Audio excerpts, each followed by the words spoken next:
Hello all, मैं हूँ doctor Nikita Kalda, practising gynaecologist and obstetrician, स्त्री रोग विशेषज्ञ। काल्डा नर्सिंग होम के नाम से मेरा अपना खुद का हॉस्पिटल है रायपुर कटोरा तालाब में। आज का टॉपिक है कि बहुत से पेशेंट्स पूछते हैं 6-7 मंथ से ही पूछने लग जाते हैं कि मैडम सब कुछ नॉर्मल है तो मेरी नॉर्मल डिलीवरी होने के चांसेस कितने हैं, मेरी नॉर्मल डिलीवरी हो सकती है या नहीं, या डिलीवरी नॉर्मल ही होगी ना, ऐसे करके हर कोई पूछता है। तो बात ये है कि सबसे पहले तो वो बहुत से फैक्टर्स पे डिपेंड करेगा कि आपकी जो डिलीवरी है वो नॉर्मल होगी कि वो ऑपरेशन से होगी। वो बहुत से फैक्टर्स पे डिपेंड करता है, कोई एक स्पेसिफिक फैक्टर पे डिपेंड नहीं करता कि हम आपको 6-7 मंथ पे ही या जल्दी बता पाए कि नहीं पक्का डिलीवरी नॉर्मल ही होगी।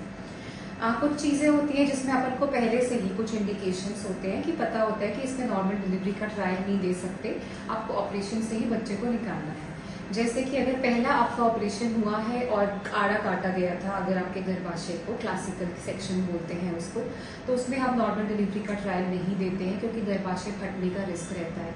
सेकेंड है कि अगर आपके ट्विंस बेबी हैं और पहला बेबी का जो पोजीशन है सर नीचे नहीं है, वो आड़ा है या पैर से है, बेसिकली सर के अलावा कुछ और पार्ट है उसका जो कि नीचे है। तीसरा होता है कि पहला ऑपरेशन हुआ है, भले नीचा काटा हो, लेकिन पहले ऑपरेशन और इस बेबी में बहुत कम डिफरेंस है, मतलब टाइम बहुत कम हुआ है, सपोज 1-1.5 साल ही हुआ है और फिर से प्रेगनेंसी रुक गई है। तो फिर चौथा रीजन होता है कि पहले से आपका बीपी बहुत ज्यादा हाई हो रहा है, आपको शुगर हो गया, बहुत हाई बीपी है, तुरंत डिलीवरी करना है, अभी नीचे का जगह फेवरेबल नहीं है। अगर आपका बच्चा उल्टा है तो ऐसे अगर बच्चे के नीचे जो वार होता है वो बच्चे के नीचे है और जहाँ से जो बच्चेदानी का मुंह होता है जिसको हम सर्विक्स कहते हैं, वहां पे अगर बच्चे का वार आ रहा है तो बच्चे का वार वहां पे है तो नॉर्मल डिलीवरी का ट्रायल देंगे तो नीचे से आपको ब्लीडिंग चालू हो जाएगी, वो आप नहीं दे सकते। अगर नीचे कोई बड़ा सा मास है, फाइब्रॉइड है, तो ये सारी चीजें होती है जिससे कि अपन को पहले से ही पता होता है कि सबसे कॉमनेस्ट हो गया प्रीवियस ऑपरेशन हुआ हो पहले का बच्चे का और टाइम कम हुआ हो, पहला ऑपरेशन अगर आड़ा हुआ हो, अगर आपके ट्विन बेबीज है और बेबी अगर फर्स्ट बेबी अगर सर से नहीं है, अगर बेबी आपका उल्टा है, अगर बच्चे का वार नीचे है,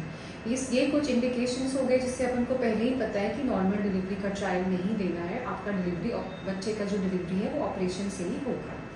अब अपन आते हैं कि सब कुछ सपोज नॉर्मल है, हमें पता है कि आपका सब कुछ नॉर्मल है, सब ठीक जा रहा है, तो नॉर्मल आपको दर्द भी चालू हो गया है ठीक से, तो भी हम कोई भी जब तक बच्चे का डिलीवरी नहीं होता तो 100% गारंटी से नहीं बोल सकते हैं कि आपकी डिलीवरी नॉर्मल ही होगी। ऐसा इसलिए है कि जब आपको पेन चालू होगा, तो जब कॉन्ट्रैक्शंस चालू होंगे तो वो डिलीवरी के समय बच्चा उस चीज को, उस पेन को कैसा टॉलरेट कर पाएगा वो हमें नहीं पता होता है पहले से। हो सकता है कि शुरू में वो पेन टॉलरेट कर पाए, फिर जैसे जैसे आपका पेन बढ़े तो बच्चे का जो हार्ट बीट होता है, जो दिल की धड़कन है, वो ऊपर नीचे फ्लक्चुएट होने लगे, या सडन हार्ट बीट एकदम से कम होने लगे, या बच्चे का वार एकदम से प्रेस होके हार्ट बीट कम होने लगे। हो सकता है बच्चा अंदर एकदम से पॉटी कर दे, हम लोग आपका जो वाटर ब्रेक करते हैं, वाटर ब्रेक करें तो एकदम से हमें दिखे कि एकदम डार्क ग्रीन पानी है, बच्चे ने अंदर पॉटी कर दी। तो ये सारी चीजों में अचानक से, और आपको डिलीवरी को बहुत टाइम होता है, तो इतना टाइम तक हम बच्चे को अंदर रख के उसके लाइफ के साथ मतलब वो नहीं कर सकते, तो ऐसे में आपका इमरजेंसी ऑपरेशन करना पड़ता है। तो इसीलिए जिसको नॉर्मल डिलीवरी हो भी रही है, हमें 9th मंथ तक लग भी रहा है, सब कुछ अच्छा है और नॉर्मल का चांस है, हम नॉर्मल डिलीवरी करवा सकेंगे, पर बाकी सब चीजें तो जब तक डिलीवरी नहीं हो रही उसके अंत तक हमें नहीं पता चलेगा। इसलिए हम प्रोबेबिलिटी बता सकेंगे कि हाँ नॉर्मल डिलीवरी का चांस है आपका काफी, आपका थैली का मुंह अच्छे से खुल रहा है, सॉफ्ट हो गया है, बच्चे का वजन भी नॉर्मल रेंज में है, सब कुछ ठीक है, लेकिन 100% गारंटी नहीं दे सकते। फाइनल बच्चा किससे डिलीवर होगा, वो जब तक बच्चा डिलीवर नहीं हो रहा तब तक हम नहीं बता सकते। कभी कभी ऐसा होता है कि बहुत समय तक माँ को बहुत अच्छा पेन आ रहा होता है लेकिन थैली का मुंह खुल ही नहीं रहा होता है। कभी कभी ऐसा होता है कि थैली का मुंह पूरा खुल चुका है लेकिन बच्चे का सर नीचे ही नहीं आता है। कुछ डिस्प्रपोर्शन रहता है आपके नीचे पेल्विक बोन में और बच्चे के सर में, कुछ डिस्प्रपोर्शन के कारण बच्चे का सर नीचे आ ही नहीं पाता है, वो तो हमें आखिरी मोमेंट तक पता ही नहीं चलेगा,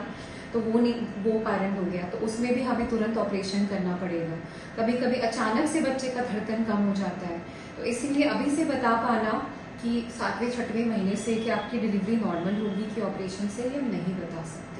हम 9th मंथ आने पे जब फाइनल के 1-2 हफ्ते बचे हैं तो नीचे का थोड़ा मुंह देख के हम प्रोबेबिलिटी बता सकते हैं कि हाँ नॉर्मल डिलीवरी का हम ट्रायल देंगे, चांसेस अच्छे हो सकते हैं। या पहला जिनका नॉर्मल डिलीवरी हुआ है 1 बच्चे या 2 बच्चे, तो हम बोल सकते हैं कि हाँ फिर सेकेंड और थर्ड बेबीज भी नॉर्मल होने के चांस अच्छे बढ़ जाते हैं। पर आपका बेबी नॉर्मल होगा कि ऑपरेशन से भी आपको अभी से नहीं बता सकते। तो इसीलिए आप, लेकिन देखिए इंपॉर्टेंट चीज ये है कि आप डॉक्टर के ऊपर आपको भरोसा रखना है, फेथ रखना है, क्योंकि जो भी चीज होगी एंड में डॉक्टर आपके और आपके बच्चे की सेफ्टी को देख के ही करेगा। कभी भी कोई भी डॉक्टर जो आपको ट्रीट कर रहा है वो आपके और आपके बच्चे की सेफ्टी को कॉम्प्रोमाइज करके या फिर सिर्फ नॉर्मल डिलीवरी करना है इसलिए बच्चे की सेफ्टी को कॉम्प्रोमाइज करके कोई नहीं करेगा। तो प्रेगनेंसी की जर्नी में आपको निश्चिंत रहना है, अपने डॉक्टर पे फेथ रखना है, भरोसा रखना है और सोचना है कि बस जैसा भी हो, चाहे नॉर्मल हो चाहे ऑपरेशन हो, बस मैं और मेरा बेबी हेल्दी रहे, सेफ रहे और सब ठीक रहे। पहले के जमाने में ऐसा होता था कि ऑपरेशन में सिजेरियन हुआ है, ऑपरेशन से डिलीवरी है, तो हम 1-1 हफ्ते तक डिस्चार्ज नहीं करते थे, हॉस्पिटल में पेशेंट एडमिट रहते थे। आजकल तो सब इतना अच्छा हो गया, इतनी अच्छी केयर है कि 3 डेज में पेशेंट घर चले जाते हैं, जल्दी पेशेंट की एक्टिविटी भी नॉर्मल आने लगती है। तो इसीलिए आपको अपने डॉक्टर पे फेथ रखना है और सोचना है कि जैसा भी डिलीवरी हो, जो भी आउटकम हो, मैं और मेरा बेबी सेफ और हेल्दी रहे। इस विषय में इतना ही। अगर आपको इसके बारे में कुछ और भी जानना है कि मेरा डिलीवरी कैसे हो सकता है और क्या क्या कारण हो सकते हैं, तो नीचे कमेंट बॉक्स पे आप डाल सकते हैं, मैं उसका रिप्लाई करूंगी। या फिर नीचे दिए गए नंबर पे आप मुझे मैसेज कर सकते हैं, मैं जल्द से जल्द उसका रिप्लाई करने की कोशिश करूंगी। अगर बच्चे के गले के आसपास नाल फंसी हुई है आपके, तो आपको अगर देखना है, जानना चाहते हैं कि उसमें क्या होता है और नॉर्मल डिलीवरी हो सकती है कि नहीं, तो ऊपर दिए गए लिंक बॉक्स पे आप क्लिक करके मेरे उस वीडियो पे जा सकते हैं और उसे देख सकते हैं। आज के लिए इतना ही। Thank you so much, take care, bye.